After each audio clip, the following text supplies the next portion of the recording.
রোজার মাধ্যমে আপনি মুত্তাকি হবেন, সেজন্য রোজা ফরজ করা হয়েছে।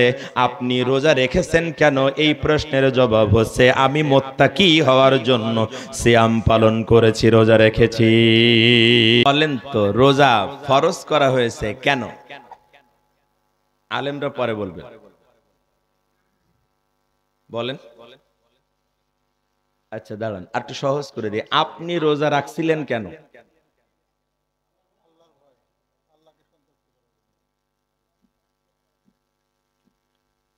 আচ্ছা বলেন তো, উদ্দেশ্যবিহীন কোনো কাজ করলে সেই কাজের কোনো মূল্য হয়?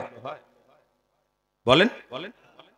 উদ্দেশ্য না জেনে যদি কোনো কাজ করা হয়, সেই কাজের কোনো বরকত বা কোনো মূল্য এই দুনিয়ায় পাওয়া যায়?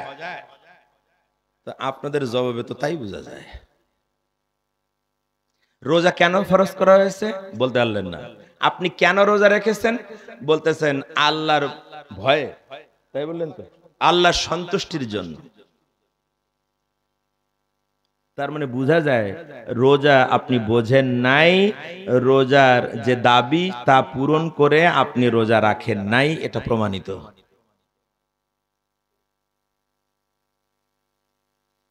তাহলে আমি ওয়াজ আর কি করবো রে ভাই, পুরনো পড়া নিতে নিতেই তো আমার জীবন শেষ।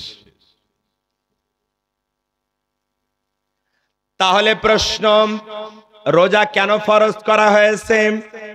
ইয়া আইয়ুহাল্লাযীনা আমানু কুতিবা আলাইকুমুস সিয়াম কামা কুতিবা আলাল্লাযীনা মিন ক্বাবলিকুম লাআল্লাকুম তাত্তাকুন। সূরাতুল বাকারা 183 নম্বর আয়াত। আল্লাহ বললেন, ও ঈমানদারেরা, তোমাদের উপরে আমি রোজা ফরজ করে দিয়েছি যেভাবে তোমাদের পূর্ববর্তীদের উপরে ফরজ করেছিলাম।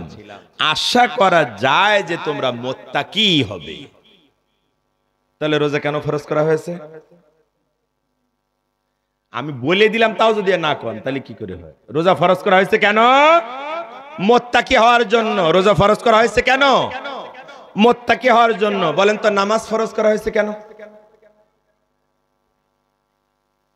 ভাই, আমাদের ইমানিয়াতের দুর্বলতা যে কত বেশি মারাত্মক সেটা বুঝতেছেন তো? আল্লাহ প্রত্যেকটা ফরজের পিছনে একটা করে কেন রেখেছেন?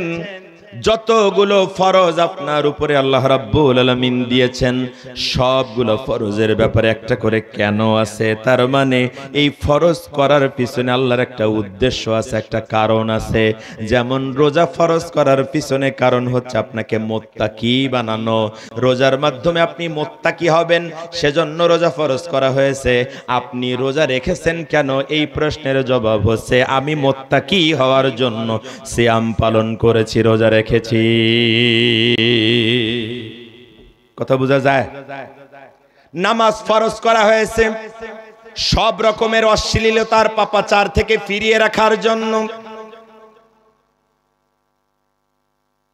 কিন্তু আমরা তাও জানি না। প্রত্যেক ফরজের পিছনে একটা করে কেন আছে, ওই দিকে যাবার টাইম আমার কাছে নাই। আপনাদের সামনে যে প্রশ্ন ছিল, প্রথম প্রশ্ন, রোজা কেন ফরজ করা হয়েছে, রোজা কেন রেখেছেন, তার উত্তর এবার দেন। বলেন, রোজা ফরজ করা হয়েছে কেন? রোজা রাখছেন কেন? এইবারের প্রশ্ন বলা যাচ্ছে না, কারণ ও তো পাস হয়ে গেছে। আমি তো ওই উদ্দেশ্যে রাখি নাই রোজা।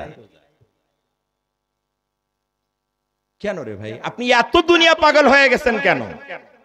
সারা মাস প্রত্যেকটা জুমায়, ইফতারিতে, তারাবিতে, পাল্লি সাহারিতেও উলামায়ে কিরাম এই আয়াতটা বারবার বলেছেন, এটার ব্যাখ্যা করেছেন।